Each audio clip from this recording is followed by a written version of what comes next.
हरे कृष्ण कृष्ण कृष्ण हरे हरे, हरे राम राम राम हरे हरे, हरे कृष्ण कृष्ण कृष्ण हरे हरे, हरे राम हरे राम राम राम हरे हरे, हरे कृष्ण हरे हरे, हरे राम राम राम हरे हरे, हरे कृष्ण कृष्ण कृष्ण हरे हरे, हरे राम राम राम हरे हरे, हरे कृष्ण कृष्ण कृष्ण हरे हरे, हरे राम राम हरे हरे, हरे कृष्ण कृष्ण कृष्ण हरे हरे.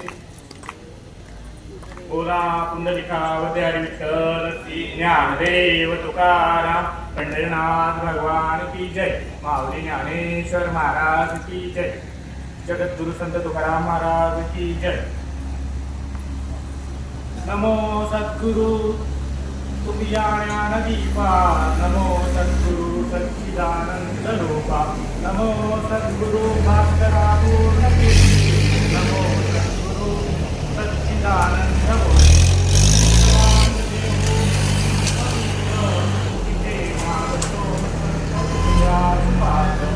स्मरणे दयाच्या महापुण्यराशी, नमस्कार माझा श्री संत तुकयासी. बोला भगवान की जय. या जानाई शिरसाई योजनेच्या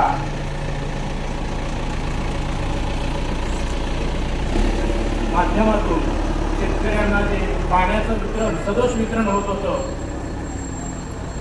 ते दुरुस्त व्हावं आणि सर्व शेतकऱ्यांना पाणी मिळावं, या मागण्यांसाठी शेतकरी संघर्ष कृती समितीच्या वतीनं पोपटतात्या खैरे, बोरकर दादा आणि काळखैरे, प्रकाश काळखैरे दादा असतील आणि आपले हे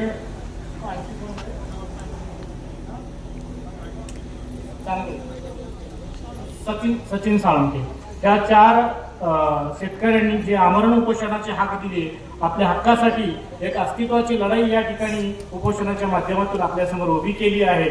या लढाईला 26 तारखेपासून आज जवळजवळ 4था दिवस सुरू आहे. या लढाईमध्ये आमच्या हक्काचं पाणी आम्हाला मिळालं पाहिजे ही पहिली त्यांची मागणी आहे. 12 मागण्यामध्ये दुसरी मागणी कॅनलमधून जे पाणी येतं ते बंद पाईपलाईनच्या द्वारे यावं ही दुसरी मागणी आहे. आणि तिसरी मागणी आहे, ज्या शेतकऱ्यांच्या ज्या जमिनी गेलेल्या आहेत त्या जमिनींना जो मोबदला आहे त्याचा सर्वे होऊन मोबदला भूसंपादन होऊन त्याचे पैसे व्यवस्थित वेळेवर मिळाले पाहिजेत. चौथी मागणी आहे की लाईट बिलाची जे कायमस्वरूपी रक्कम आहे जी शेतकऱ्यांमधून भरली जायची ती शासनाला भरावी. 5वी मागणी आहे, पाणी वापर संस्था यांचा अद्ययावत करून त्यात वाढ करून मिळाली पाहिजे. टप्पा 2 6वी मागणी आहे, टप्पा 2 क्रमांक 3 मध्ये असणारे लहान मोठे सगळे तलाव योजनेमध्ये समाविष्ट करण्यात यावे आणि तलावाची साठवण क्षमतेची फेररचना व्हावी, त्याची तपासणी व्हावी.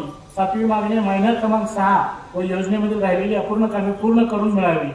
8वी मागणी आहे, योजनेतील राखीव कोटा सोडून पावसाळ्यातील ओव्हरफ्लोचं जे पाणी आहे ते आम्हाला मिळलं पाहिजे. 9वी मागणी, कालवा समितीमध्ये जाणवी उपसा योजनेतील लाभ क्षेत्रातील शेतकरी हा सदस्य म्हणून घेण्यात यावा. 10वी मागणी, जाणवी उपसा सिंचन योजनेची शाखा ऑफिस हे सुप्यामध्ये असायला पाहिजे. 11वी मागणी, जाणवी उपसा सिंचन प्रकल्प संपूर्णतः सौर ऊर्जेवर चालवावा जेणेकरून लाईट बिलाची काही झंझटच राहणार नाही. आणि 12वी मागणी, खडकवासला पाटबंधारे यांत्रिकी व जाणवी उपसा सिंचन प्रकल्प यांचे एकत्रित व्यवस्थापन करण्यात यावे. त्या 12 मागण्या यांनी या ठिकाणी शेतकरी संघर्ष कृती समितीने आपल्या समोर शासनाच्या समोर मांडलेल्या आहेत. खरं तर ह्या मागण्यांपेक्षा अजूनही बऱ्याचशा अडचणी शेतकऱ्यांना इथं असणार आहेत.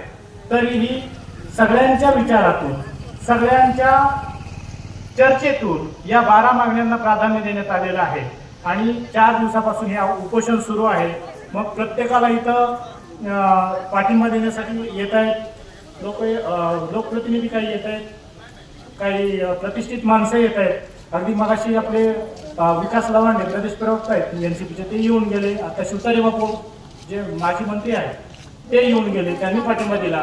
बरेचसे अजूनही लोकप्रतिनिधी येतील, पण शासनाचा माणूस अजूनही इथपर्यंत कुणी आला नाही, ही दुर्दैवाची गोष्ट आहे. आणि या ठिकाणी पहिल्या दिवशी हे उपोषण सुरू झालं तेव्हा ताई आल्या होत्या आणि ताईंनी म्हटले होते की बाबा तुम्ही आता उपोषण करताय, तर हे उपोषण व्हायलाच नाही पाहिजे, पण उपोषणाची वेळ आपल्यावरती आली आहे, मी तुमच्या सोबत आहे. तरी जोपर्यंत उपोषण चालणार आहे तोपर्यंत तुम्ही काय करा की कीर्तन, भजन, प्रवचन ह्या गोष्टी इथं सुरू ठेवा. आपल्या समितीतील बरेचसे जण म्हणाले की बाबा ह्या कीर्तन प्रवचनासाठी आम्हाला महाराज लोकांना फंडिंग द्यावं लागेल, पाकिट द्यावं लागेल. ते पाकिट द्यायचं कुठं, हा खूप खूप मोठा प्रश्न होता. आणि महाराज लोक पाकिटाशिवाय काम करत नाही. मी मात्र विदाउट पाकिटाचं म्हणजे प्रवचन करायला मी स्वतः इथं आलोय आणि घेणार नाही पाकिट, खरंच घेणार नाही. नाही घ्यायचं नाही मला, मी बिगर पाकिटाचं म्हणजे प्रवचन करण्यासाठी आलोय. आणि इथंच नाही तर तुम्ही मला कुठेही बोलवा, मला जेवढं जमलं तेवढं मी हरिनाम घेईन आणि प्रवचन करून जाईल. तर आजच्या या उपोषणाच्या कार्यक्रमामध्ये, उपोषणाच्या ठिकाणी या स्थळी मी तुकोबारायांच्या गाथेमधील एक अभंग इथं निवडलेला आहे. जे का रंजले गांजले त्यासी म्हणे जो आपुले, तोची साधू ओळखावा देव तेथेची जाणावा. मृदू सभाय नवनीत तैसे सज्जनाचे चित्त, तोची साधू ओळखावा देव तेथेची जाणावा. ज्यासी अपंगिता नाही त्यासी धरी जो हृदयी, तोची साधू ओळखावा देव तेथेची जाणावा. दया करणे जे पुत्रासी तेची दासा आणि दासी, तोची साधू ओळखावा देव तेथेची जाणावा. तुका म्हणे सांगो किती त्याची भगवंताच्या मूर्ती, तोची साधू ओळखावा देव तेथेची जाणावा. या तुकोबारायांच्या गाथेमधील या अभंगाच्या माध्यमातून मी तुम्हाला या अभंगाचं निरूपण तुमच्या समोर मी सादर करीत आहे. तुकोबारायांचा काळ पाहिला तर शिवाजी महाराजांच्या काळाच्या बरोबरीचा काळ होता. 17व्या शतकात तुकोबाराय होऊन गेले, पण तत्पूर्वी अगदी 12व्या शतकापासूनच आपल्या इथं, किंवा 12व्या शतकाच्या पूर्वीपासूनच म्हणावं लागेल, चारवाक वगैरे जे होऊन गेले इसवी सन 5व्या शतकात, तेव्हापासून म्हणालं तर चालेल, एक समाजामध्ये वैदिक आणि अवैदिक अशी अदृश्य अशी लढाई सुरू आहे. आणि त्या लढाईमध्ये वेळोवेळी अवैदिकांना नामोहरम करण्याचं काम ही वैदिक शक्ती करत असते. आणि ते आजही अदृश्यरित्या आपल्या सगळ्यांमध्ये कार्यरत आहे. समाजामध्ये ती दिसून तर येत नाही, पण ते आहे. तर त्या माझं बोलणं कदाचित बऱ्याच जणांना ते समजत नसेल, मी काही असं म्हणजे वेगळं काही बोलत असेल, पण त्या ठिकाणी मी सांगेन की समाजामध्ये 12व्या शतकामध्ये संत नामदेव महाराजांना भागवत धर्माची सुरुवात करावी लागली. भागवत धर्म खरं तर महर्षी व्यासांनी सुरू केलेला हा भागवत धर्म आहे. आणि त्या व्यासांनी सुरू केलेल्या या भागवत धर्माचा प्रचार प्रसार करण्यासाठी संत नामदेव महाराजांनी सुरुवात केली. त्या काळामध्ये हिंदू धर्म अस्तित्वात नव्हता का? तर होता. तेव्हाही हिंदू धर्म होता, आजही हिंदू धर्म आहे. आणि मग संत नामदेव महाराजांना का करावं लागलं असं? तर समाजामध्ये हिंदू धर्मामध्ये बऱ्याचशा अशा काही अनिष्ट रीती चाली किंवा अशा काही प्रथा किंवा देवभक्तीचं असं काही स्तोम वाजवून ठेवलं होतं. देवापर्यंत सर्वसामान्य माणसाला पोहोचता येणार नाही अशी काही योजना करून ठेवली होती किंवा अशी काही आखणी करून ठेवली होती. आता त्याचा संदर्भ आपण इकडे राजकारणाच्या ह्याच्यामध्ये पण देऊ शकतो. आपल्या लोकप्रतिनिधी जे बारामती तालुक्याचे आदरणीय उपमुख्यमंत्री दादा आहेत, आमदार, त्यांच्यापर्यंत पोहोचायचं म्हटलं तर सर्वसामान्य शेतकऱ्यांना पोहोचता येत होतं का? अजिबात पोहोचता येत नव्हतं. आपलं म्हणणं त्यांच्यापर्यंत मांडता येत होतं का? नव्हतं मांडता येत. जर ते मांडता आलं असतं, खरी खरी परिस्थिती दादांपर्यंत गेली असती तर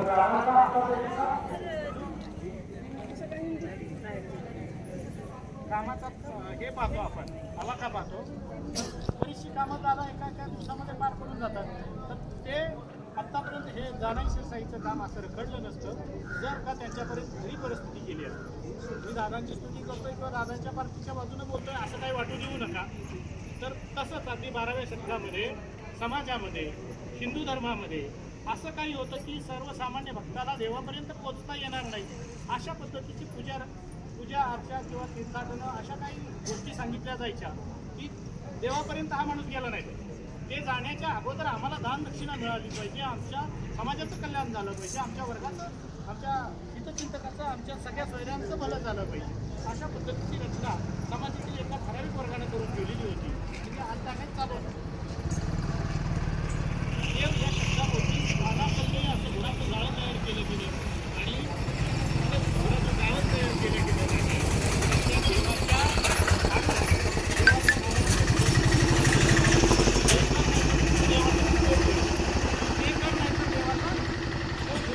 देवाला जर प्रसन्न करून घ्यायचं असेल तर तुला हा यज्ञ करावा लागेल, तुला यज्ञाचाच करावा लागेल, तुला ह्या पंक्ती घालाव्या लागतील, ह्या भोजनावळी उठवाव्या लागतील, तुला अमुक आमच्याला, अमुक आमच्या पुजाऱ्याला, अमुक आमच्या पंडिताला दान दक्षिणा द्यावा लागेल, अमुक आमच्या देवाला तुला हे दान करावं लागेल. अशा पद्धतीचं एक देवाबद्दल दहशत निर्माण केली. म्हणजे सर्वसामान्य माणसाला देवाबद्दल दाबून ठेवण्यात आलं आणि त्यानं जर खर्च केला तरच देव प्रसन्न होणार, नाही तर देव प्रसन्न होणार नाही. अशा पद्धतीची रचना या समाजानं करून ठेवली होती. या समाजामध्ये भीतीचं वातावरण होतं आणि ते सगळी भीती घालवण्यासाठी आपले संत मंडळी, संत शिरोमणी संत नामदेव महाराजांनी भागवत धर्माची प्रचाराची धुरा खांद्यावरती घेतली आणि समाजातील हे विषमता नष्ट करण्यासाठी पंढरीच्या वाळवंटामध्ये सर्वांना एकत्रित केलं. त्या काळामध्ये अस्पृश्यता होती. अस्पृश्यता आता हा शब्द त्या काळातला आपल्याला इतका स्पष्ट नाही करता येणार, पण गेल्या 2-3 वर्षापूर्वी आपण तो अनुभवलाय. कोरोनाचा काळ होता, गावामध्ये एखाद्याला कोरोना झालाय, फक्त ही बातमी यायलाच म्हणजे पुरेसा होता. तोपर्यंत त्याच्या घराच्या समोर बॅरिकेड लावलं जायचं, त्या गल्लीमध्ये जाणं येणं बंद व्हायचं, त्या घरच्या माणसांना पाणी दिलं जायचं नाही किंवा त्यांना दूध पोचवलं जायचं नाही. वाळीत टाकल्यासारखा एक प्रकार होता. ही अस्पृश्यता समाजामध्ये होती आणि ती अस्पृश्यता मिटवण्याचं काम कुणी केलं असेल तर या संत मंडळींनी केले. संत नामदेव महाराजांनी, संत माऊलींनी, ज्ञानोबा माऊलींनी, तुकोबारायांनी आणि चोकोबांनी, सगळ्या जेवढ्या काही संत मंडळी आहेत त्या संतांना असं वाटतं की समाजातील विषमता दूर झाली पाहिजे. आपल्याला कसं वाटतं की बारामती तालुक्यामध्ये विषमता आहे.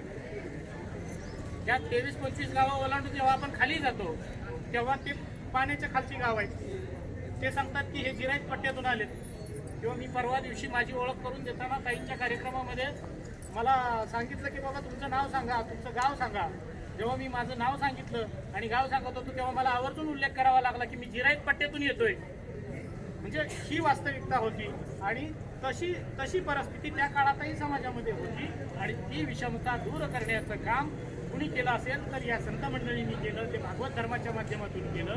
बरेचसे हबप असतील, बरेचसे वारकरी संप्रदायातील लोक इथंही असतील, ते नाहीत सांगू शकतात की भागवत धर्म नेमका काय आहे किंवा वारकरी संप्रदाय काय आहे, हिंदू धर्म काय आहे. आणि आता मध्येच काहीतरी येतं की ते सनातन धर्म. सर्वसामान्य आपण टाकल्यावर हिंदू धर्माचं नाव लिहितो, पण मग भागवत पण आहोत आपण. वारकरी आषाढी वारी निघते, आषाढी वारी निघते, आपल्या घरातले लोक जातात, पांडुरंगाच्या चरणी लीन होतात. मग हा वारकरी संप्रदाय काय आहे, हा भागवत धर्म नेमका काय आहे, हे कुणीही स्पष्ट करत नाही. त्याचं कारणच असं आहे की जे काही समाजामध्ये आता जे काही अभोप तयार झालेले आहेत किंवा पूर्वकार चालत आलेले आहेत, या हरिभक्तपरायण हे कीर्तन प्रवचनकार, समाज प्रबोधनकार जे लोक आहेत, हे ज्या संस्थांमध्ये शिकून आलेले आहेत त्या संस्थांचा मूळ अभ्यासक्रमच अशा लोकांनी तयार केलेला आहे की तो अभ्यासक्रम त्यांच्या समाजासाठी, सवर्णांच्या समाजासाठी 3.5% जो समाज आहे त्यांच्यासाठी कशा पद्धतीनं पोषक होईल अशा पद्धतीचा तो अभ्यासक्रम त्या आळंदीसारख्या ठिकाणी त्या लोकांनी तयार करून ठेवला. आणि त्या शिक्षण संस्थांमधून शिकून आलेले हे जे लोक आहेत ते लोक या ठिकाणी समाजामध्ये पुन्हा त्याच समाजासाठी, त्या सवर्णांच्यासाठी ज्या पद्धतीनं पोषक वातावरण निर्मिती होईल अशा पद्धतीचं समाज प्रबोधन करतात. त्यामुळं कोणताही हरिभक्तीपरायण महाराज आपल्याला या गोष्टी स्पष्ट करून देत नाही की भागवत धर्म नेमका काय आहे, वारकरी संप्रदाय काय आहे आणि हिंदू धर्म काय आहे. म्हणजेच आता सनातनचं वारं सगळीकडे फिरू लागलंय.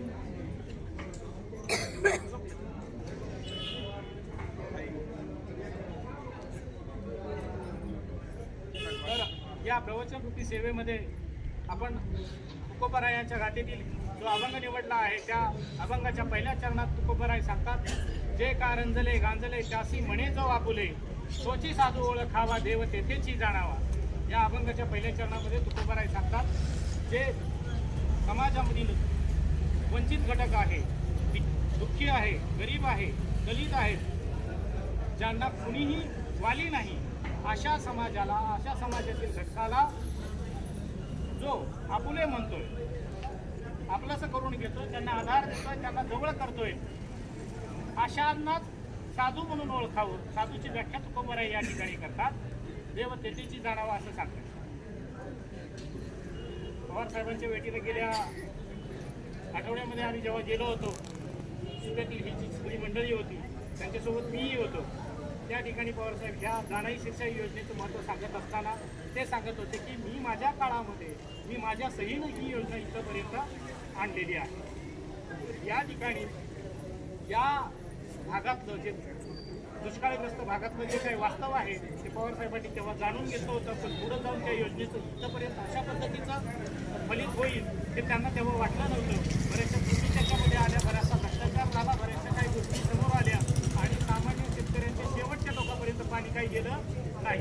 -6चं काम तर अजून झालंच नाही, फक्त कागदोपत्री ते रंगलेलं आहे. तशा त्या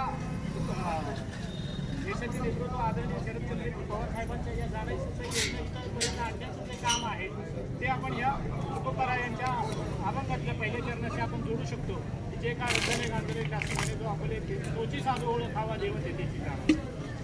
तुकोबाराय पुढच्या चरणामध्ये सांगतात मृदू सबाई अणवणीत तैसे सज्जनाची चित्त तोची साधू ओळखावा देव तेथेची जाणावा.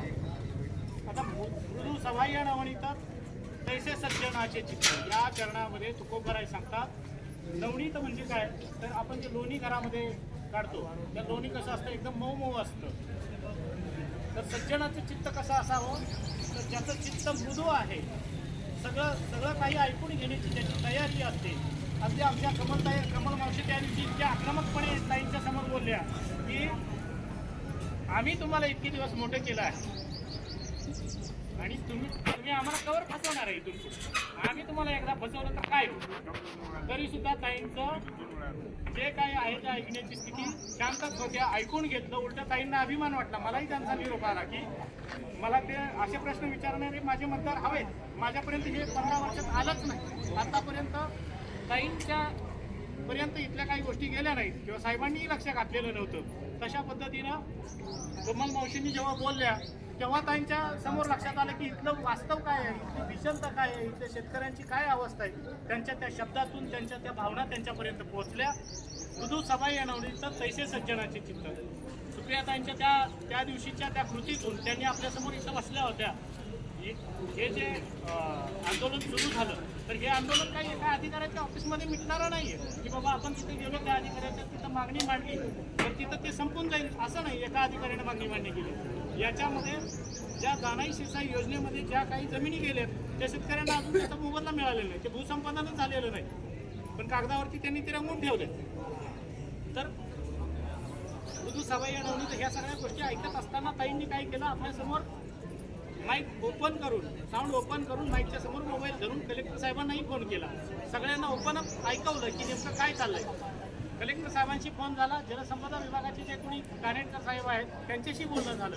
ते दवाखान्यामध्ये काहीतरी होते. त्याच्यानंतर दादांच्या पिढीनं फोन झाला. त्याच्यानंतर दादा आपले इथं पळत धावत संध्याकाळी आले. बरेचसे शेतकऱ्यांना तर ते माहीतच नाही दादा इथे येऊन गेले. पण ताई मात्र उपोषण सुरू झालं म्हटलं की ताई पहिल्या एका तासामध्ये ताई इथं हजर झाल्या होत्या. त्याच्यानंतर देवेंद्र फडणवीसांनाही त्यांनी फोन केला पण फोन काही लागला नाही त्यांचा. ताईंनी मग त्यांच्या अकाउंटला ट्विट करून ठेवलं आणि मेसेज पाठवून ठेवलं की इथं असं उपोषण सुरू झालेलं आहे तर या शेतकऱ्यांची आम्हाला काळजी वाटते. ताई रोज त्याचा फॉलोअप पण घेतात, रोज फोन करतायत या ठिकाणी आणि तब्येतीची चौकशी करतायत. अशा पद्धतीनं तुकोबाराय यांच्या या अभंगाच्या दुसऱ्या चरणाशी आपण ताईंच्या या भावनिक जे काही मन आहे किंवा त्यांना जे वाटतं ते त्यांच्या भावना आपण या अभंगातल्या दुसऱ्या चरणाशी जोडू शकतो. मृदू सबाई अणवणीत तैसे सज्जनाचे चित्त तोची साधू ओळखावा देव तेथेची जाणावा. तुकोबाराय तिसऱ्या चरणामध्ये सांगतात जासी अपंगिता नाही जासी धरी जोर दे. आता या चरणामध्ये तुकोबाराय सांगत असताना जासी अपंगिता नाही हे जे काही कडवं आहे त्या ठिकाणी जासी अपंगिता नाही म्हणजे अपंगिता याच्यावरून अपंग आपण अपंग असा शब्द न धरता तुकोबरायांना या ठिकाणी सांगायचं आहे की ज्याला कोणी वालीच नाही, ज्याचा कुणीच नाही, अशाला जो आपल्या हृदयाशी धरतो तोची साधू ओळखावा, देव तेथेची जाणावा, असं तुकोबराय या ठिकाणी सांगत आहे. या ठिकाणी आपण छत्रपती शाहू महाराजांचं उदाहरण देऊ शकतो. ज्यासी अपंगिता नाही त्यासी धरी जो हृदय. शाहू महाराजांनी 19व्या शतकाच्या सुरुवातीला या समाजामध्ये शिक्षणाचा सक्ती केली. शिक्षणाचा प्रचार प्रसार होत नव्हता, ठराविक वर्गाला शिक्षणाचा अधिकार होता. आणि त्या काळामध्ये शाहू महाराजांनी काय केलं की गावागावामध्ये जे काही मंदिर आहेत, ज्या काही चावड्या आहेत, त्या ठिकाणी शाळा सुरू केल्या आणि प्रत्येकाला शिक्षण सक्तीचं केलं. जे शिक्षणाला म्हणजे मुलांना पाठवत नाही त्यांना दंडही केला.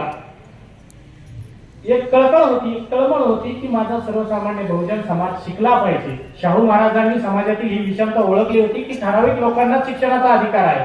ठराविक लोकांनाच म्हणजे जे काही सवर्ण आहेत, जे 3.5% जो समाज आहे, मी त्यांचं नाव घेत नाही, मुद्दाम त्यांचा उल्लेख टाळत आहे, तर त्या लोकांनाच फक्त शिक्षणाचा अधिकार होता. तर माझ्या सर्व समाजाला, माझ्या बहुजन वर्गाला सुद्धा शिक्षणाचा अधिकार मिळाला पाहिजे. म्हणून शाहू महाराजांनी 19व्या शतकाच्या सुरुवातीला शिक्षण सक्ती त्यांच्या कोल्हापूर संस्थानामध्ये केली. एवढंच नाही तर त्यांनी नोकऱ्यांमध्ये आरक्षणाची पद्धत त्यांनी सुरू केली होती शाहू महाराजांनी. तसंच महात्मा ज्योतिराव फुले असतील, क्रांतीज्योती सावित्रीबाई फुले असतील, यांनी शिक्षणासाठी, महिलांच्या शिक्षणासाठी पहिली महिलांच्या शिक्षणासाठी शाळा सुरू केली पुण्याच्या भिडेवाड्यामध्ये 1948 मध्ये. आणि त्या शाळेमध्ये शिक्षिका म्हणून स्वतः सावित्रीबाईंना त्यांनी घरामध्ये शिकवलं आणि शिक्षिका बनवलं. सावित्रीबाई तिथं शिकवायला जायच्या. शिकवायला जात असताना हाच कर्मठ समाज, हेच धर्माचे जे ठेकेदार होते, त्यांना तिथपर्यंत पोहोचू देत नव्हता. त्यांच्यावरती चिखलफेक केली जायची. सुरुवातीला तर फक्त टॉन्टिंग केलं. टॉन्टिंग करणे म्हणजे अर्वाच्य भाषेमध्ये काही वाई बोलणं की त्या माणसाला समजलं पाहिजे फक्त, अशा पद्धतीचं बोलणं सुरू होतं. नंतर छोटे छोटे खडे मारायला सुरू झालं. तरी सावित्रीबाई काही रिएक्ट होत नव्हत्या, काही उलट बोलत नव्हते किंवा त्यांना काही प्रतिसाद देत नव्हत्या. त्यांनी त्यांचं नेटानं काम सुरूच ठेवलेलं होतं. तर त्या लोकांनी पुढे जाऊन ते चिखल फेकायला सुरू केलं. चिखल फेकला तरी ती काही बाई बोलत नाहीये. गटारीतलं पाणी टाकलं तरी ती बाई काही बोलत नाही. मग त्यांनी शेण फेकायला सुरू केलं, सरके अंडे टाकायला सुरू केलं, टोमॅटो टाकायला सुरू केलं. अशा पद्धतीचं घाणेरडं कृत्य या धर्माच्या ठेकेदारांकडून तेव्हा सुरू होतं. आणि तरीही नेटाने त्यांनी स्त्री शिक्षणाचा घेतलेला वसा सोडला नाही. त्या होत्या म्हणूनच आजच्या या स्त्रिया शिकल्या. आजच्या आपल्या भारताच्या राष्ट्रपती ज्या द्रौपदी मुर्मू एक स्त्री आहे. जर सावित्रीबाईंनी शिक्षणाची दारं खुली केली नसती, ज्योतिबांनी ती सुरुवात केली नसती, तर आज भारताची राष्ट्रपती एक महिला बनवू शकली नसती. तर हे खूप मोठं काम फुले दाम्पत्याच्या हातून घडलं होतं. ते त्यांच्या त्या कार्याचा संदर्भ आपण या तुकोबरायांच्या 3ऱ्या चरणाशी आपण जोडू शकतो. ज्यासी अपंगिता नाही त्यासी धरी जो हृदयी, तोची साधू ओळखावा, देव तेथेची जाणावा. तुकोबराय पुढच्या चरणामध्ये सांगतात, दया करणे जे पुत्रासी तेची दासा आणि दासी, तोची साधू ओळखावा, देव तेथेची जाणावा. तुकोबराय या चरणामध्ये सांगत असताना मला शाहू महाराजांच्या एका उदाहरण, शाहू महाराजांच्या संस्थानामधील एक उदाहरण आठवतं आणि ते तुम्हाला इथं सांगावं असं वाटतं. दया करणे जे पुत्रासी तेची दासा आणि दासी, हे सांगत असताना शाहू महाराजांच्या संस्थानामध्ये गंगाराम कांबळे नावाचा एक सद्ग्रस्त कामाला होता. बहुजन समाजातला, हरिजन वर्गातला होता. महार जमातीतून तो येत होता. त्या काळामध्ये राजे महाराजे जेव्हा राज्य करत होते, इंग्रजांच्या काळातलं ते संस्थान होतं, तर राजा महाराजांच्याकडे काय राहायचं की त्यावेळेस काही मोटरसायकली नव्हत्या किंवा थार किंवा अशा इनोवा सारख्या गाड्या नव्हत्या, फॉर्च्युनर सारख्या गाड्या नव्हत्या. त्या काळामध्ये मग काय असायचं तर घोडागाडी असायची. तर त्या घोडागाड्या किंवा सैन्य ठेवलं जायचं, घोड्याचे पागे असायचे आणि त्या पाग्यांची देखभाल करण्यासाठी महार जमातीतील लोक तिथं असायचे. तर त्या तबिल्यामध्ये काम करण्यासाठी गंगाराम कांबळे नावाचा एक माणूस काम करत होता. शाहू महाराज दिल्लीला गेले होते. गव्हर्नर तेव्हा दिल्लीमध्ये असायचे आणि मग त्या दिल्लीच्या शाहू महाराजांच्या गेल्यानंतर संस्थानामध्ये पाठीमागं कबिलामध्ये काम करणारे गंगाराम कांबळे आणि त्याचे जे सहकारी होते, त्यांना दुपारच्या वेळी जेवणाला बसायचं होतं, पण पाणी नव्हतं तिथं. आणि त्या काळामध्ये अस्पृश्यता इतकी होती की पाणी जरी त्यांना घ्यायचं म्हटलं तरी ते वरून दिलं जायचं आणि त्यांनी असं करून खालून प्राशन करायचं, पाण्याच्या हौदाला शिवायचं नाही. आणि राजा संस्थानामध्ये नाही, घरातला जो करता माणूस आहे, प्रमुख आहे, तो इतर नाही म्हटल्यानंतर त्या दरबारामध्ये काम करणारी जी काही सवर्ण मंडळी होती त्यांना विनाकारण जाती अभिमान असतो. अगदी आपल्याला पण आहे आता की अयोध्येमध्ये श्रीरामांचं, प्रभू श्रीरामचंद्राचं मंदिर उभा केलं गेलं. त्या मंदिराचं काम पूर्ण झालं नाही तरी सुद्धा इलेक्शनच्या घाईघाईमध्ये त्यांनी तो मूर्तीची प्राण प्रतिष्ठा करून घेतली. आता हे राजकीय स्टंटबाजी आहे. राम आमचाच आहे, आपलाच आहे, हिंदू धर्माचं आराध्य दैवत आहे. आमच्या आजही जे जुनी मंडळी आहेत, आमच्या घरातले आजोबा असतील, आमचे वडील असतील, वडीलधारी मंडळी असतील, आजही सकाळी उठल्या आम्ही एकमेकांना गावामध्ये जेव्हा देवदर्शनाला जातो तेव्हा एकमेकाला आम्ही रामरामच म्हणतो. नमस्कार, आमची इथनं पुढची पिढी नमस्कार म्हणते किंवा आमच्या इथनं पुढची जी पिढी आहे ती हाय हॅलो करेल. पण आजही आमची जुनी मंडळी आहे ती रामरामच करते. त्यामुळे रामाचा आम्हाला अभिमान आहे. पण रामाचा अभिमान असताना जय श्रीराम म्हणून जेव्हा त्या प्रभू रामचंद्राच्या आडून राजकारण करण्याचा प्रयत्न केला जातो तो योग्य नाही. कुठल्या तरी एखाद्या समाजाला दबाव टाकण्यासाठी, दहशत निर्माण करण्यासाठी जय श्रीराम या प्रभू रामचंद्राच्या घोषवाक्याचा उपयोग होत असेल तर तो चुकीचा आहे असं मी या ठिकाणी म्हणेन. खर तर हा सगळा बरकटवण्याचा प्रयत्न होता किंवा आहे. समाजामध्ये धर्माच्या आडून, समाजामध्ये धर्मद्वेष पसरवून मतं गोळा करण्यासाठी जय श्रीराम या घोषवाक्याचा वापर केला जातोय. ते पूर्णतः चुकीचं आहे. प्रभू रामचंद्र आमचेच आहेत, आमचेच होते आणि आमचेच राहतील. त्यांच्या प्रती आमच्या मनामध्ये कायम आदरभाव आहे किंवा ते आमच्या धर्माचं एक प्रमुख दैवत आहे. त्यांच्याशिवाय आमचं प्राणही हलत नाही अशा आमच्या मनामध्ये भावना असताना आम्हाला धर्मद्वेष का शिकवला जात असेल हे आपण सगळ्यांनी ओळखून घेतलं पाहिजे. आणि त्या धर्मद्वेषाला बळी न पडता सर्वांच्या प्रती आदरभाव ठेवला पाहिजे. सगळ्या धर्मांचा आदर आपण केला पाहिजे. अशा पद्धतीचं राजकारण आपण हाणून पाडलं पाहिजे. तुकोबराय, आता मी पुढच्या चरणांकडे जातोय. तुकोबरायाच्या की दया करण्याचे पुत्राची त्याची गाथा आणि गाठी या चरणामध्ये शाहू महाराजांचं उदाहरण देत असताना गंगाराम कांबळेच्या बद्दल सांगत असताना त्या तबिल्यामध्ये त्या जे घोड्यांची देखभाल करणारे कांबळे आणि त्यांची जी काही मंडळी होती, अस्पृश्य मंडळी जी जेवण करायला बसली होती, ते जेवण करत असताना त्या ठिकाणी जेवण तर केलं पण प्यायच्या पाण्याची सोय नाही. हौदामध्ये खूप सारं पाणी आहे पण ते द्यायला त्याच दरबारातील बरीचशी लोक जी सवर्ण होती किंवा जे आपल्या क्षत्रिय कुळामधील असतील त्यांनी ते मजा पाहत होते की बाबा आता काय होतंय बघू, त्यांना पाणीच देत नाही. एक द्वेषाची भावना होती आणि त्या द्वेषाच्या भावनेतून त्या अस्पृश्य लोकांना पाणी दिलं गेलं नाही. बराच वेळ ती तात्काळ उभं होती. आणि आता भाजीमध्ये काही तिखट आणलेलं असेल काय असेल किंवा जेवण केल्यानंतर प्रत्येकाला पाणी हे लागतंच. पाणी ही मूलभूत गरज आहे. बराच वेळ त्यांना पाणी मिळत नव्हतं आणि त्या ठिकाणी मग त्या अस्पृश्यांच्या मध्ये गंगाराम कांबळे नावाच्या ज्या गृहस्थानं धाडस केलं आणि हौदामधून पाणी घेऊन तो प्याला. जसं का गंगारामनं पाणी घेतलं आणि प्याला तसं सगळीकडे बोंबाबोंब सुरू झाली. द्वेषाचं ते स्फोट झाला आणि सगळीकडे आरडाओरड सुरू झाली. कधी कोण हे पाणी घेतं हेच ते वाट पाहत होते आणि सगळीकडे सुरू झालं की ह्या गंग्यानं हौद वाटवला. गंग्यानं काय केलं, हौद वाटवला. सगळे त्या गंगाराम कांबळेवरती तुटून पडले. लाथाबुक्यांनी त्याला मारलं, पट्ट्यांनी मारलं, त्याचं चामडं सोलेपर्यंत त्याला मारलं आणि गंगारामची वाईट अवस्था केली. गंगारामची अवस्था बघून बाकी कुठल्याही अस्पृश्याचं धाडस झालं नाही की त्या हौदापर्यंत जाण्याचं आणि पाणी मागण्याचं. 4 दिवसानंतर शाहू महाराज परत आले. संस्थानामध्ये जेव्हा परत आले तेव्हा शाहू महाराजांना काय बातमी कळली की माझ्या संस्थानामध्ये, माझ्या दरबारामध्ये मी गेल्यानंतर एका माणसाला अशा पद्धतीने अमानुष मारहाण झाली. त्याच्या पाठीची चमडी निघेपर्यंत पट्ट्याने इतकं मारण्यात आलं, त्याला लाथाबुक्क्यांनी मारलं. तर त्याचा गुन्हा काय होता तर फक्त त्यानं पाणी घेतलं होतं. शाहू महाराज व्याकुळ झाले. त्यांच्या मनाला या गोष्टी टोचल्या बोचल्या. शाहू महाराजांनी ओळख परेड उभा केली. गंगारामला बोलवून आणलं, त्याची विचारपूस केली, त्याच्या घरी गेले, त्याची विचारपूस केली, त्याला बोलावून घेतलं, बोलावून आणलं आणि या दरबारामधील जे काही सवर्ण लोक होते त्या सर्वांना उभा केलं आणि गंगारामला सांगितलं की बाबा तू ओळखायचं. त्याच्या अगोदर जेव्हा महाराजांनी विचारलं तेव्हा महाराजांच्या समोर भली मोठी यादी आली होती. जे त्या प्रकरणामध्ये नव्हते त्यांचीही नावं त्याच्यामध्ये होती. आणि मग महाराजांनी तसं न करता गंगारामला सांगितलं की बाबा तूच सांग याच्यामध्ये होतं कोण कोण.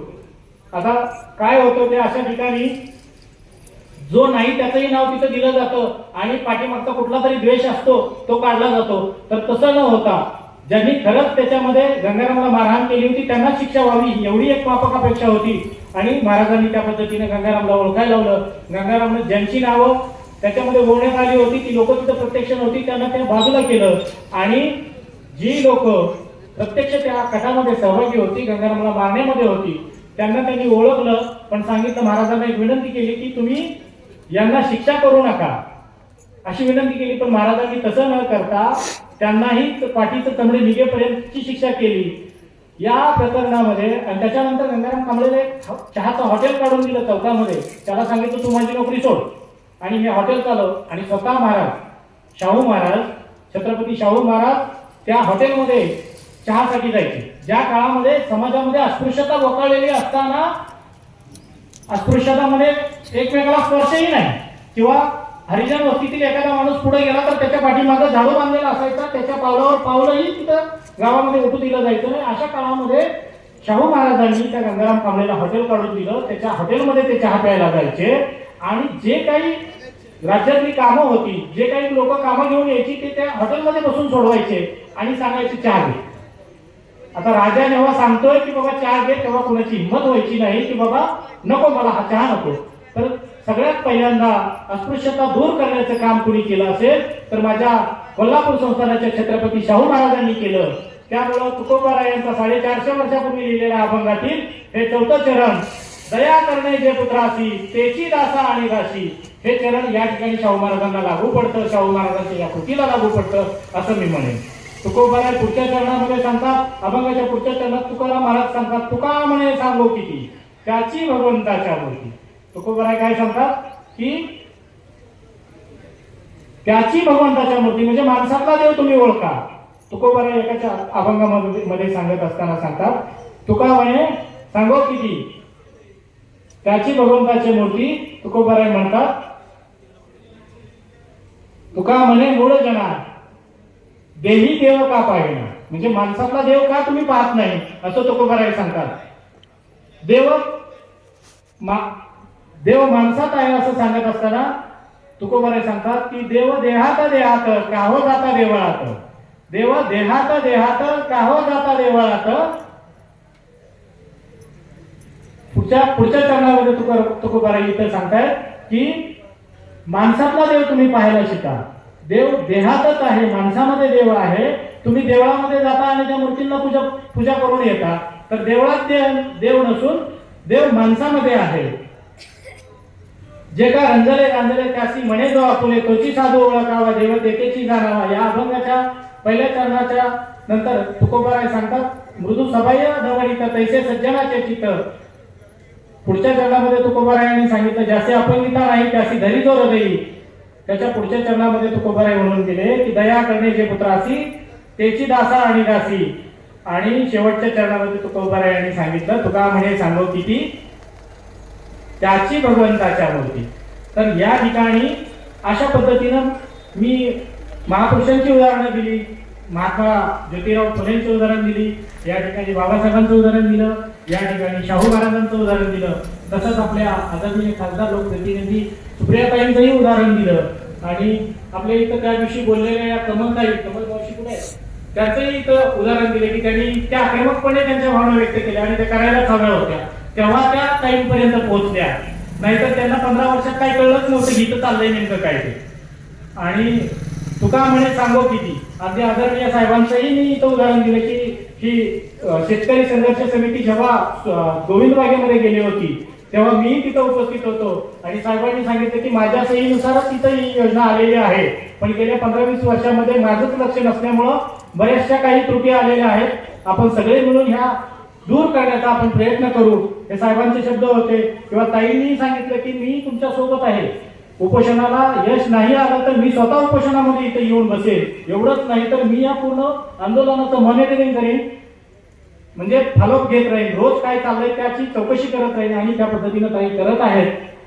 तर ह्या सर्व लोकप्रतिनिधी असतील किंवा हे महापुरुष असतील यांच्यासाठी मी हा अभंग निवडलेला होता. तुकोबरायाच्या या अभंगाचं या ठिकाणी मी समापन करतो आणि या ठिकाणी थांबतो. जे काही माझ्याकडून चुकीचं झालं असेल, चुकीचं बोललो असेल, ते तुमचा लहान मुलगा म्हणून समजा, तुमचा भाऊ म्हणून समजा आणि माझ्या या गोष्टी या ठिकाणी सोडून द्याव्या. या ठिकाणी हे प्रवचन मी थांबवण्यापूर्वी सांगेन की फोडीले भांडार, तुकोबराय एका ठिकाणी सांगतात, फोडीले भांडार धन्याचा हमाल, मी तव हमाल बारावाय. हे जे काही सांगितलं ते तुकोबरायांच्या गाथेतील अभंगाला धरून मी तुमच्या समोर सादर केलं. त्याच्यामध्ये जरी काही त्रुटी असतील तर त्यात आपण समजून घ्याव्या. तुकोबराय या अभंगाच्या ओळीमधून सांगतात, फोडीले भांडार धन्याचा तो माल. जे ज्ञानाचं जे काही भांडार आहे, हे अध्यात्मातील हे अभंगाचं जे काही भांडार आहे, हे कुणाचं आहे? त्या पंढरपूरच्या पांडुरंगाचा आहे, जो पंढरपूरमध्ये कटेवरी हात ठेवून विटेवरी युगे 28 उभा आहे. त्याचं हे भांडार आहे, त्या धन्याचं हा माल आहे. आणि मी कोण आहे? मी त्याचा हमाल आहे. तुमच्यापर्यंत पोहोचवण्याचं मी काम केलं आहे. बोलिले लेकरू वेळी वाकुडे उत्तरे, करा क्षमा अपराध महाराज तुम्ही सिद्ध, नाही विचारला अधिकार मी आपुला, राखा तुका म्हणे ज्ञानेश्वरा, राखा पै पाया पै टिंगरा, आता विश्वास मके देवे येणे वागेत ने तोषावे. यानंतर माऊलींचं जे पसायदान आहे ते मी इथे थोडंसं घेतो. आता विश्वास मके देवे येणे वागेत ने तोषावे, तोषोनी मत द्यावे पसायदान आहे, जे खळांची व्यंकटी साडो तया सत्कर्मी रती वाढो, भूता परस्परे जडो मैत्र जीवांचे, दुरितांचे तिमिर जाहो, विश्व सदर्भ सूर्य पाहो, जो जे वांचिला तोते लाहो प्राणी जात, वर्षत सकाळ मंडळी ईश्वर विष्टांची मांडळी, अनवर्त भूमंडळी भेटदया होता, चला कल्पतरूंचे आरव चेतना चिंतामणीचे गाव, बोलत जे अणव पियुषांचे, चंद्रमेजे अलांछन मार्तंड जे तापईन, ते सर्वाही सदा सज्जन सोयीरे होते, किंबहुना सर्व सुखी पूर्ण होईनी ती लोकी, भजिजो आदि पुरकी अखंडित.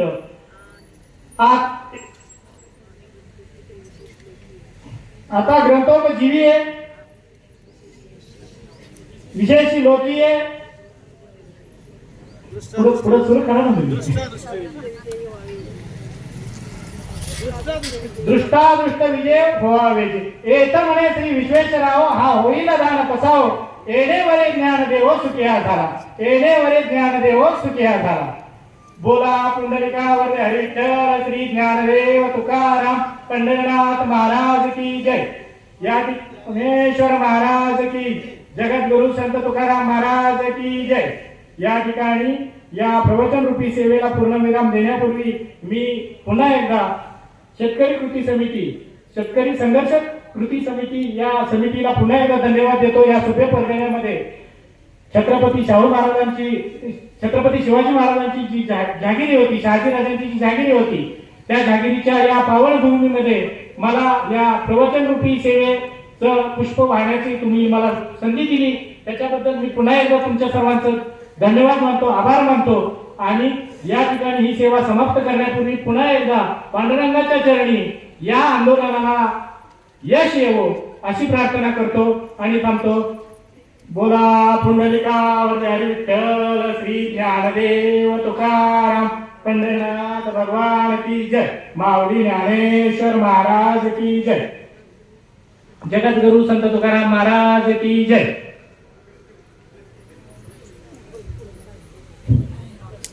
अशीच सेवा करण्याची संधी आपण पुन्हा द्याल अशी आशा करतो.